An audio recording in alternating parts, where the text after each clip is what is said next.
Hi, everyone. So, I really did get on here today just to say that I have found a second soul kitty.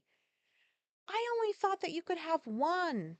I didn't know you could have more than one. Um, I, uh, I don't know if it's a thing like a soul kitty or a soul animal. I just refer to them that way because it just seems like it's this inexplicable connection that you have that's just stronger than connections you have with other animals. Like, if you've listened to past episodes, you might remember that Soul Kitty number one was Hades, and he died a year ago next month, which is crazy that it's already been a year. Um, and that was my best friend. I never thought that I would have another Soul Kitty. Um, I thought that was like my one and only. I don't know. And then comes along another one. So this is kind of embarrassing to describe. I will try my best to get the right words out of my mouth if possible. Um, but like it can't just be me, right? Like there's got to be other people out there that have like let's say you have a handful of cats like we do. So we've got four, and of the four, there's one that is just like I'm just gonna say how I feel. It's like you know how you have bonded cats.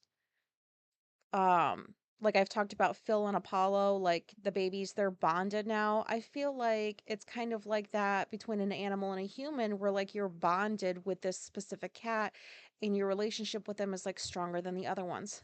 Is this weird to say? Um, so we've got Phil that we got, I don't know, months ago. And I thought that he was going to be my soul kitty, but I just never felt like that connection from him. Um, like we have a good relationship, but I didn't feel that thing that I had with Hades. And I was like, yeah, well, I'm grateful that I can have any relationship with an animal. So I'll take what I can get, I guess. And then we get Apollo because Morpheus died. Um, what's it been? A couple of months now? He died a couple of months ago. And so we got Apollo for Alicia because Alicia had, I guess Morpheus was like her soul kitty. And so I was like, okay, I have Phil, you have Apollo, like, I don't know. And then a few days ago, I don't know what it is, but like there's something with like Apollo. I just love that cat. I am obsessed with him. He's got the best personality.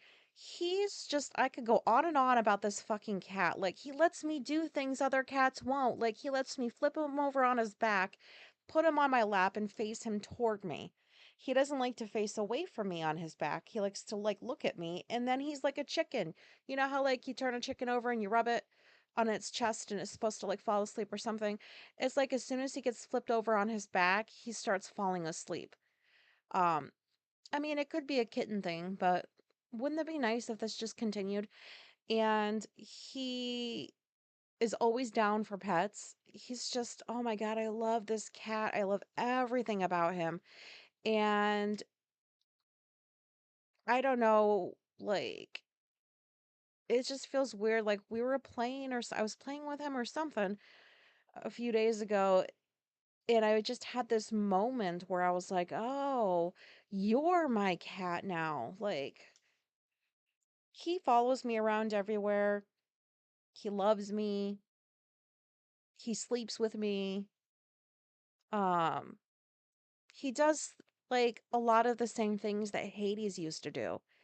And I had this feeling that like, oh, all of a sudden like I felt this really strong connection. I was like, "Oh my God, Apollo's my soul kitty." And it just feels really good because I've been lacking that for like almost a year, and I never thought I would get it back again. Um, I guess this is like, I mean, not to compare like animal love and human love because it's different. Um, but you know, like when people like they're married and then their spouse dies and they're like, that was the only one for me, but like sometimes like you can have more than one soulmate and like they go on to remarry and find like another love and you know, I think this is kind of like that, right? But like I'm not married to him. Anyways, so I am just very excited about this. I feel complete now with this cat family because I have my little soldier that is very loyal to me and I'm very very very obsessed with him. And this is weird because it's almost like that Twilight. Have you guys ever seen the Twilight series? Um oh my god, I haven't seen that in years, but I remember one of the movies, um they were at this like cabin in the woods and like there was this baby. It was like toward the end. I think it was either the last movie, maybe the one before it. Yes, I was into Twilight. And there was that baby and like it imprinted with Jacob. Remember that? I don't know why. Is that a real thing? Because like I just refer to that with like, oh, this cat imprinted on me and is I don't know if that sounds weird.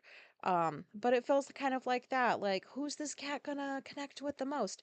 And it's me. And I told Alicia, I said, I'm sorry. I know we got this cat for you, but he loves me more.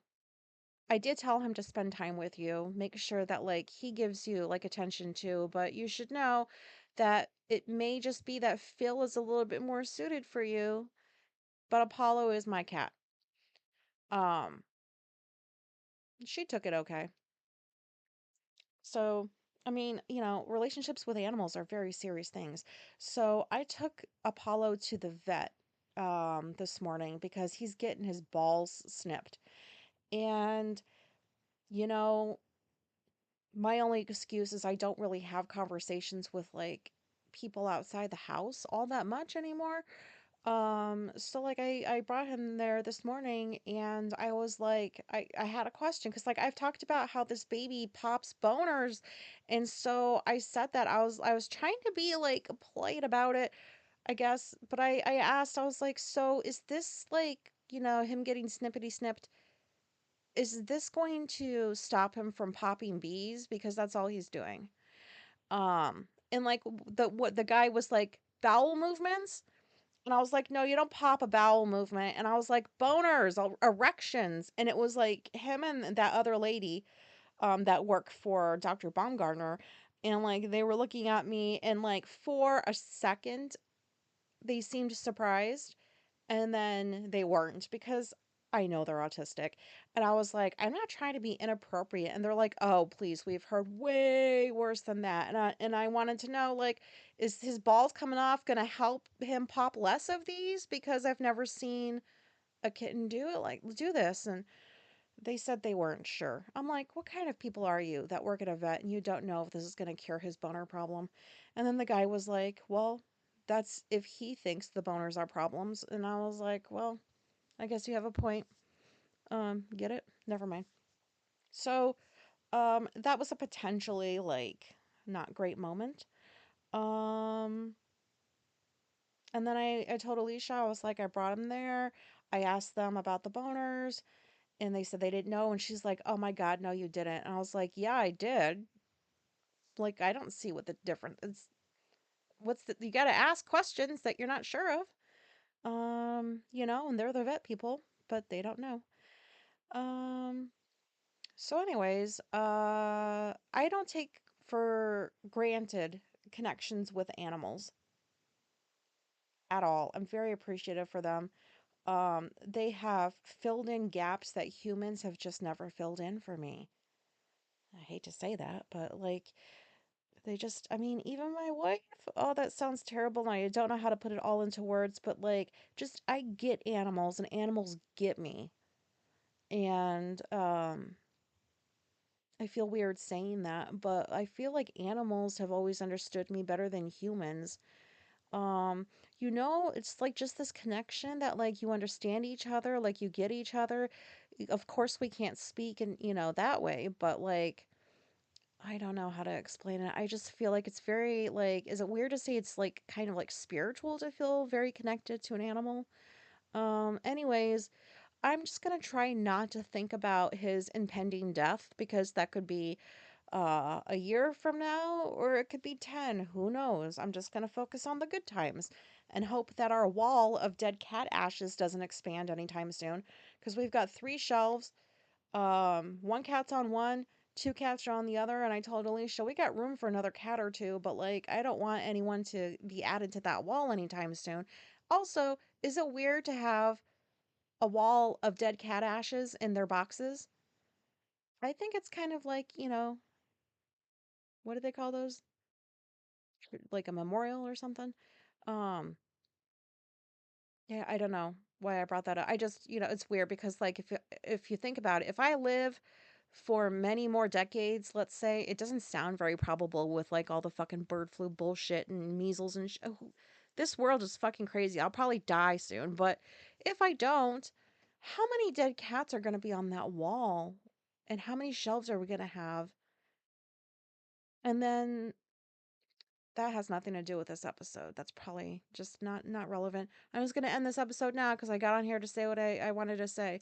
Um, but if anybody because I've asked this before and I have heard from people who have like very strong connections with their pets, but like have you had more than one soul animal? Do you know what I'm talking about? Like do you refer to them that way or like whatever? Um would anybody like to tell me about their relationship with their animal? I love animals. So I'm just going to go ahead and end this episode. And again, not life changing, maybe relatable. And also, P.S., I need help. Please let me know that other people are as obsessed with their pets as I am and that they have a soul pet. Okay, well, thanks for listening. Oh, by the way, here's an addiction update. I think I might have kicked the cookies and cream because this weekend I felt so puffy, like a few pounds puffy. And I have not felt that way since I had Sylvester. And if you don't know who Sylvester is, you can go back into the archive. Good luck. But I do not like feeling puffy. So I haven't had any cookies and creams. I gotta say, I'm not good with numbers, but I can tell you for a fact I have not had less than 30 giant bars of cookies and cream Hershey's chocolate thing. Yeah, I haven't had any fewer than 30 of those. Okay. And so I don't know what that says about me. Um my body didn't really appreciate all of that, but like I couldn't stop. It was fucking crazy. And I'm still addicted to the ice, to the coconut and pineapple, but like I haven't had any cravings for cookies and cream, but now that I'm talking about, I mean, maybe not. Oh, did I tell you? No, I didn't. So I shared this with my wife Friday, I think it was.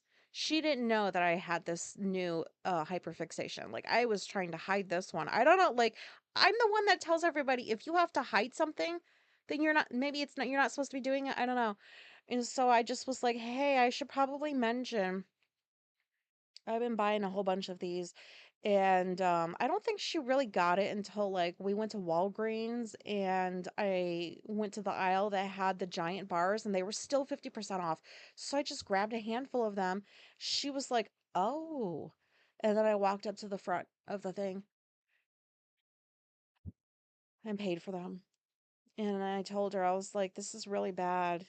I know this looks like a lot of chocolate." And she's like, "That would have been like 35 bucks of chocolate, like worth of chocolate if that wasn't like half off." She's like, "This is crazy." I was like, "I know."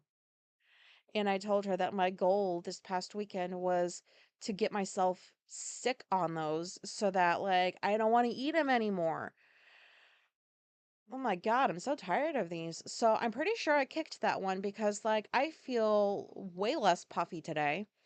And yeah, I'm going to get back to my non-puffy state before the chocolate took over. So just in case anybody was wondering. Okay, thanks for listening. Um, I'm on Substack and Instagram, and there's stuff that you can click on, links and stuff.